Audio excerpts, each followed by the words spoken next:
Film dimulai dengan menampilkan dua wanita muda yang bernama Jum dan Ratih. Mereka ditugaskan untuk menjaga Della secara bergantian. Della adalah gadis yang sengaja dikurung dan diikat di dalam sebuah kamar khusus karena terkena santet dan harus ditutup dengan sebuah keranda. Waktu itu, Jum merasa takut untuk menangani Della seorang diri. Dia ingin meminta bantuan kepada Ratih. Pada awalnya, Ratih menolak. Namun setelah mendengar cerita Jum, Ratih pun terpaksa menurutinya. Di saat mereka menutup tubuh Della dengan kerandanya, ternyata tangan Della menjuntai keluar dari keranda. Saat Ratih selesai membenahinya, tiba-tiba saja Della mencekik leher gadis tersebut. Della bangkit dan dengan beringasnya menghabisi Ratih.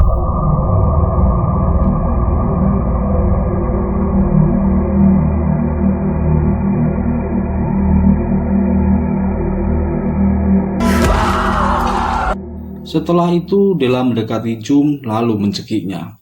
Dengan tatapan menakutkan, di belakang tubuh Della keluar sosok tangan yang begitu sangat mengerikan. Scene berikutnya, kita diperlihatkan seorang gadis manis yang bernama Sri Rahayu. Dia bekerja di warung makan milik Bumina. Dia terpaksa ingin meminjam uang kepada majikannya tersebut untuk membeli obat buat sang ayah yang sedang sakit-sakitan. Tetapi pada saat itu, Bumina tidak memberikan dia pinjaman karena dia sendiri memerlukan biaya untuk kehidupan hidup sehari-hari. Bumina kemudian memberikan selembaran informasi sebuah lowongan pekerjaan. Siapa tahu itu bermanfaat untuk Sri. Lowongan kerja itu berasal dari keluarga Atmojo.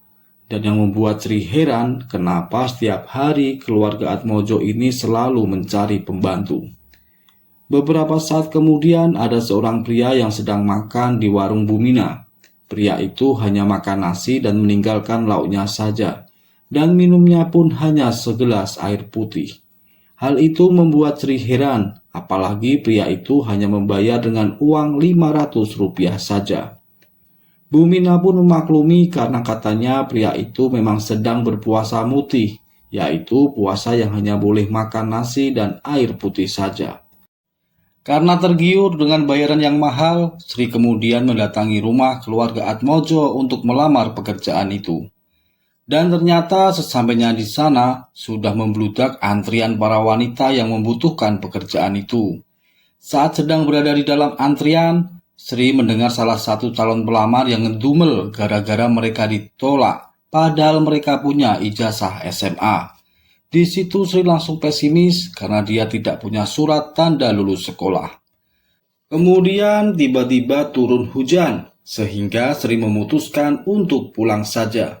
Namun tiba-tiba Sri tertabrak oleh sebuah mobil yang dikendarai oleh sopir keluarga Atmojo yang bernama Sugi. Sri kemudian ditolong oleh pegawai keluarga itu yang bernama Lydia dan dibawa masuk ke dalam rumah. Gadis desa itu kemudian langsung diobati oleh Lydia.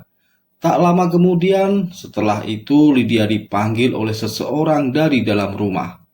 Sementara Lydia ke belakang, Sri menyempatkan diri untuk melihat-lihat isi rumah tersebut. Pandangannya tertuju pada sebuah lukisan seorang wanita yang sedang menggendong bayi berkepala dua. Namun setelah diamati lagi, lukisan bayi itu berubah menjadi kepala satu. Dan matanya melirik ke arah Sri. Sri kemudian dikagetkan oleh Lydia yang sudah kembali dan memberitahunya bahwa kepala keluarga Atmojo yang bernama Mbah Karso ingin bertemu dengannya. Lydia juga mengatakan bahwa tidak semua orang bisa bertemu dengan Mbah Karso. Ini menjadi kesempatan buat Sri, siapa tahu dia bisa langsung diterima bekerja di sana. Dia pun langsung dibawa Lydia masuk ke dalam kamar Mbah Karso. Di dalam kamar itu, Mbah Karso bertanya nama lengkap Sri dan wetonnya Sri. Namun anehnya, Mbah Karso sudah tahu bahwa Sri lahir di weton Jumat Kliwon. Katanya dia bisa mencium aroma Wijaya Kusuma yang ada dalam tubuh Sri. Sri kemudian dibawa masuk ke ruangan khusus oleh Mbah Karso. Di tempat itu, Mbah Karso membakar rambut Sri sebagai ritual pengikat perjanjian di antara mereka. dan nyawa Sri sudah tergade di tangan Mbah Karso. Kemudian Mbah Karso meminta kepada Sri untuk membasuh punggungnya yang penuh dengan luka menjijikan dengan air kembang 7 rupa. Sambil menahan bau dan jijiknya luka itu, kemudian Sri tak sadarkan diri setelah menghirup asap kemenyan dan rambutnya yang ditiupkan oleh Mbah Karso. Saat sadar, Sri sudah berada di depan rumahnya dan diantar oleh Sugi.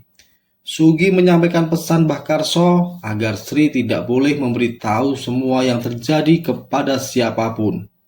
Sri kemudian menceritakan keputusannya kepada sang ayah. Meskipun ayahnya telah memiliki firasat buruk, namun Sri tetap mencoba pekerjaan itu karena dia sangat membutuhkan banyak biaya untuk pengobatan sang ayah. Saat Sri tertidur, dia mendengar suara ayahnya yang memanggil-manggil dirinya. Ketika dia menghampirinya, Sri terkejut bukan main melihat tubuh sang ayah yang tinggal separuh seperti palasik dan berusaha mencelakainya. Namun semua itu hanyalah mimpi Sri saja. Di pagi hari, Sri mengalami keanehan di mana lengan tangan kanan Sri tiba-tiba muncul simbol aneh yang tidak bisa dia hapus. Sri kemudian siap berangkat kerja dan dijemput oleh Sugi. Di dalam mobil itu rupanya sudah ada 2 wanita lain yang bernama Erna dan Dini. Sri pun merasa heran kenapa mereka bertiga juga memiliki simbol yang sama di lengan mereka. Dini sebagai orang yang lebih dulu bekerja di tempat Mbah Karso mengatakan bahwa Mbah Karso juga melakukan hal yang sama pada Sri dan Erna. Setelah itu mereka langsung dibawa ke tempat kerja yang melewati hutan yang sangat lebat. Sampai-sampai mereka bertiga tertidur. Saat mereka terbangun, Sri pun bertanya kepada Sugi, kenapa tidak dibawa ke rumah Mbah Karso. Namun Sugi hanya diam tidak menjawabnya. Dan dia justru turun dan menghampiri sebuah payung berwarna hijau yang disebut payung mayit. Di bawah payung itu, Sugi menaruh bunga dan meneteskan sedikit darahnya. Erna dan Sri yang melihatnya pun dibuat kebingungan. Setelah itu mereka melanjutkan perjalanan. Singkat cerita, mereka pun sampai di tempat tujuan. Alih-alih bekerja di rumah gedongan, malah mereka diturunkan di depan rumah joglo tua yang berada di tengah-tengah hutan. Mereka bertiga diperkenalkan dengan Mbah Tamin, sang penjaga rumah itu. Mbah Tamin meminta mereka bertiga untuk memakai jari yang sudah disiapkan dan sudah diberi air kembang 7 rupa. Pria itu pun menyuruh Dini untuk mengambil seember air. Kemudian mereka dibawa masuk ke dalam sebuah kamar yang tergembok. Gadis-gadis itu pun terkejut melihat keranda di hadapannya. Sri dan Erna semakin terkejut saat melihat di dalam keranda itu terbaring tubuh seorang perempuan yang bernama Dela Atmojo. Dan tugas ketiga wanita itu adalah membasuh tubuh Dela dengan air kembang 7 rupa, yang disebut sebagai dengan ritual basuh sedo. Dela adalah cucu dari Mbah Karso yang menjadi korban santet. Akibat santet itu, tubuhnya dikuasai makhluk jahat yang bernama Sengar Turih. Sengar Turih akan tertahan di dalam tubuh Dela selama 1000 hari. Basuh sedo sendiri hanya bertujuan untuk menenangkan Sengar Turih agar tidak merajalela dan melukai orang-orang. Mbah Tamin menjelaskan bahwa ritual itu dilakukan saat senja tiba dan harus selesai sebelum matahari terbenam. Sebagai orang yang sudah lama bekerja di keluarga Atmojo, Dini harus menunjukkan cara kerja menangani Dela pada Sri dan Erna. Tugas mereka tidak terlalu susah, karena sudah disiapkan tip dan sebuah kaset yang berisi suara Mbah Karso yang menjelaskan urutan prosesi ritual basuh sedo. Dini yang saat itu mempraktekkan tugasnya, tiba-tiba tangannya digigit oleh Dela.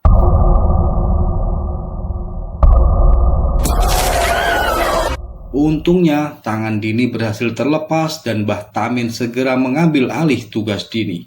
Erna dan Sri yang ketakutan berusaha untuk meninggalkan tempat itu.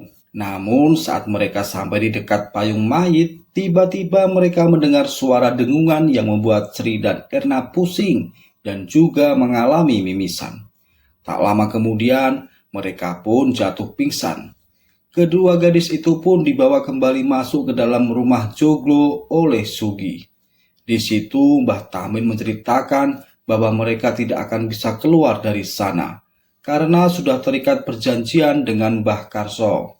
Apalagi tempat itu juga sudah dipagari dengan kekuatan goib, jadi sangat sedikit kemungkinan mereka untuk bisa meninggalkan tempat itu. Jadi mau tidak mau, mereka harus menjalankan tugasnya untuk membasuh dan menjaga Dela selama 4 hari ke depan. Karena memang prosesi itu hanya kurang 4 hari saja untuk menuju hari ke-1000. Setelah ditinggal Sugi dan Mbah Tamin, di rumah itu hanya dijaga oleh 3 perempuan tersebut. Pada malam itu, Dini bercerita bahwa sejak kerasukan Sengat Turi, Dela telah menghabisi kedua orang tuanya. Tapi Dela berhasil dikerangkeng sebelum akan menghabisi Mbah Karso. Tapi kejadian itu ada sebelum Basusedo. Setelah Basusedo dilakukan, Dela dan Sengat Turi sudah bisa dikendalikan. Keesokan harinya, saat Sri sedang bersih-bersih, tiba-tiba dia mendengar suara Dela di kamarnya. Gadis itu pun mencoba mengintipnya dari lubang pintu. Suara Dela merintih meminta tolong terdengar dengan jelas, dan Sri pun dikejutkan oleh bayangan di bawah pintu kamar itu. Sri menceritakan hal itu kepada Dini, namun Dini mengatakan itu bukanlah suara Dela, melainkan suara Sengat Turi. Dini yang saat itu memperbaiki pompa air meminta Erna untuk membasuh Dela sendirian, karena hari itu sudah sore. Mau tidak mau, Erna pun harus melakukannya. Karena Sri diminta untuk membantu Dini memperbaiki pompa yang sedang rusak. Pada malam harinya, saat Sri tidur, dia bermimpi terbangun di sebuah lubang yang ada di tengah-tengah kebun tebu.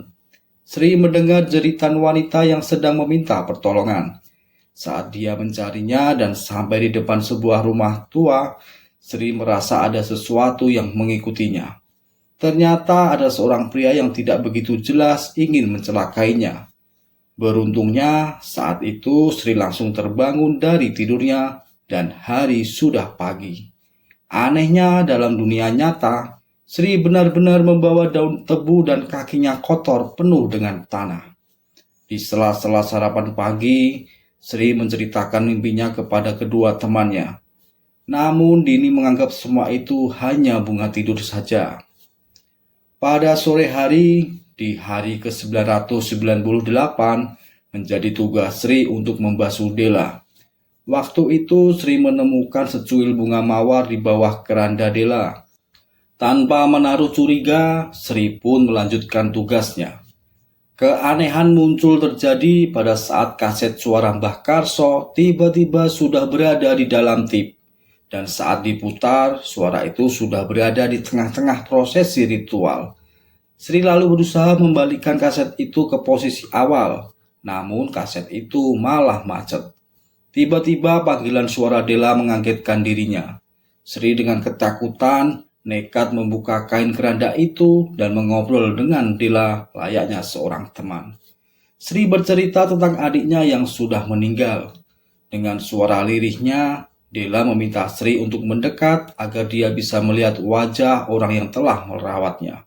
Sri pun mendekati Dela, dan dia bercerita tentang mimpinya. Namun tiba-tiba kaset berbunyi kembali yang membuat Sri kaget. Sri lalu mendekati tape itu, sementara lilin dan lampu kemudian mendadak mati. Setelah Sri menyalakannya kembali, Dela merengek meminta Sri mendekat lagi. Saat itulah Dela berubah jadi tubuh Sengat Turi dan berusaha menyerangnya. Beruntungnya Dini segera datang dan Dela ternyata masih dalam kondisi terbaring dan tak sadarkan diri. Dini akhirnya marah-marah kepada Sri karena mengira Sri bekerja tidak seperti yang dilakukan Erna kemarin. Pada malam harinya Sri kembali bermimpi. Dia bangun di tengah-tengah kebun tebu sama seperti mimpi sebelumnya. Sri menghampiri rumah tua yang ada di sana dan dia mencoba memanggil penghuninya. Namun Sri tidak mendapatkan jawaban. dia malah kembali akan dicelakai oleh seorang pria yang ada dalam mimpi sebelumnya. Beruntungnya, Sri langsung terbangun dari mimpi buruknya itu. Lagi-lagi, mimpi itu ternyata seperti nyata dengan meninggalkan bekas, dan kali ini rambut Sri terpotong karena sabetan kapak. Tak lama kemudian, Sugi dan Mbah Tamin datang dengan membawa barang-barang. Entah apa yang akan direncanakan keluarga Atmojo dengan menggunakan cangkul. Sugi menggali tanah di depan rumah tua tersebut. Sementara itu, kepada Mbah Tamin, Sri menceritakan kejadian-kejadian yang dia alami saat membasuh Dela. Serta mimpi-mimpi buruk yang dia alami juga Sri ceritakan kepada Mbah Tamin. Namun, Mbah Tamin tidak memberikan jawaban yang memuaskan hatinya. Setelah kepergian Mbah Tamin dan Sugi, Erna dan Sri nekat membuka kain penutup lubang yang ada di rumah. Namun ternyata lubang berukuran seperti kuburan manusia itu tidak berisi apapun. Sore itu, Sri harus menjalankan tugasnya lagi setelah kemarin dia gagal melakukannya. Dan kali ini, Sri ditemani oleh Dini. Kejadian aneh lagi-lagi terjadi, mulai dengan kaset yang sudah berada di tengah ritual hingga ember air yang tiba-tiba bocor. Sementara hari semakin sore, Sri cepat mengambil ember lain. Naasnya lagi, pompa air yang mendadak rusak kembali. Dini yang panik segera menghampiri Sri, sedangkan kamar Dela dijaga oleh Erna. Setelah air berhasil didapatkan, mereka malah mendapati Dela sudah tidak berada di kerandanya. Rupanya Dela menangis di sudut kamarnya, yang kemudian Dini mencoba untuk menjinakkannya. Lalu lilin tiba-tiba mati, dan saat dinyalakan kembali, Dela menyerang Dini dan Sri. Erna bergegas masuk, tetapi Dela kembali menghilang di tengah-tengah ketakutan mereka. Namun tiba-tiba Dela menarik Erna dan menganiayanya. Dela akhirnya dibaringkan lagi di keranda itu dan dibasuh oleh Dini. Di saat itulah, iblis yang menguasai Dela berkata bahwa ketiga gadis itu sengaja didatangkan oleh keluarga Atmojo hanya untuk dijadikan tumbal saja. Mereka semua akhirnya berdebat. Erna tiba-tiba menanyakan hari kelahiran kedua temannya itu, yang kebetulan mereka semua berweton sama, yaitu Jumat Kliwon. Erna sepertinya percaya apa yang dikatakan oleh Sengar Turi bahwa mereka benar-benar akan ditumbalkan oleh Mbah Tamin. Dan lubang yang ada di depan rumah itu bisa jadi akan menjadi kuburan mereka. Dini kemudian menceritakan tentang dua sahabatnya yang ada di awal film tadi, yaitu Jum dan juga Ratih. Mereka berdua tewas di tangan Dela. Esok harinya, Sri dan Dini melihat gembok kamar Dela sudah terbuka. Ternyata Dela sudah lepas dan menghilang. Saat mereka bertiga mencarinya, rupanya Dela keluar dengan membobol jendela kamarnya. Ketiga wanita itu kebingungan serta panik. Tiba-tiba Dini teringat dengan ucapan Mbah Tamin bahwa tempat itu sudah dipagari. Jadi kemungkinan Dela masih berada di sekitar tempat itu selama payung mayat itu masih tertancap di area pembatas. Mereka akhirnya mencari Dela di sekitar payung itu. Namun tiba-tiba ada yang menimpuk kepala Dini hingga pingsan. Sedangkan Sri sampai terperosok dan hampir saja tertancap kayu saat dia memastikan payung itu. Di belakangnya, tiba-tiba Dela muncul dan menyerangnya. Beruntung sekali, Mbah Tamin datang dan menyiramkan air kembang tujuh rupa kepada Dela. Namun anehnya, Erna malah sengaja menusuk punggung Mbah Tamin dan berusaha melepaskan ikatan tangan Dela. Bahkan apa yang dilakukan Erna membuat Sri kaget dan tak percaya. Erna juga sesekali mengayunkan pisaunya kepada Sri. Ternyata semua itu sengaja dilakukan oleh Erna. Dia ingin membuat Sengar Turi lepas, karena Mbah Karso yang memulai ini semua. Bahkan kekacauan mereka di dalam rumah itu, ternyata Erna lah pelakunya. Yang menimpuk kepala Dini juga Erna. Setelah itu, Erna mencoba menghabisi Sri, Namun Sri berhasil melawan dan membuat Erna tewas setelah kepalanya tertancap oleh kayu. Beruntung, Dini dan Mbah Tamin masih selamat. Mereka kemudian membawa mayat Erna masuk ke dalam rumah. Dan Mbah Karso juga datang ke rumah itu. Kemudian Sri memutuskan untuk meninggalkan tempat itu karena merasa bersalah telah menghabisi Erna. Namun mereka menguatkan Sri karena memang itu bukan kesalahannya dan mereka semua membutuhkan bantuan Sri untuk menyelamatkan Dela. Mbah Tamin mengatakan bahwa cuma darah Sri yang memiliki aroma Wijaya Kusuma dan arum gandum, sama seperti pengirim santet itu yang bernama Sabdo Kuncoro. Mbah Karso menambahkan, apa yang dialami Sri dalam tidurnya itu sebenarnya bukanlah mimpi, melainkan dunia sukma. Di sanalah Dela disekap selama 1000 hari. Sri adalah orang pertama yang berhubungan dengan Sabdo Kuncoro, dan hanya Sri sajalah yang bisa masuk ke dalam dunia sukma untuk menyelamatkan Dela. Mbah Karso memohon bantuan kepada Sri, dan akhirnya Sri pun terpaksa menerima permohonan dari Mbah Karso. Sementara Dini bertugas menjaga Basusedo agar jangan sampai terputus. Sebelum itu, Mbah Karso membekali Sri sebuah pisau kecil yang nantinya akan digunakan untuk melumpuhkan Sabdo Kuncoro. Mbah Tamin mengatakan bahwa dunia sukma dan dunia nyata itu berbeda. Di sini dunia nyata siang, sementara dunia sukma adalah malam. Jadi Sri diingatkan harus bisa membawa Dela sebelum matahari terbit di dalam dunia sukma.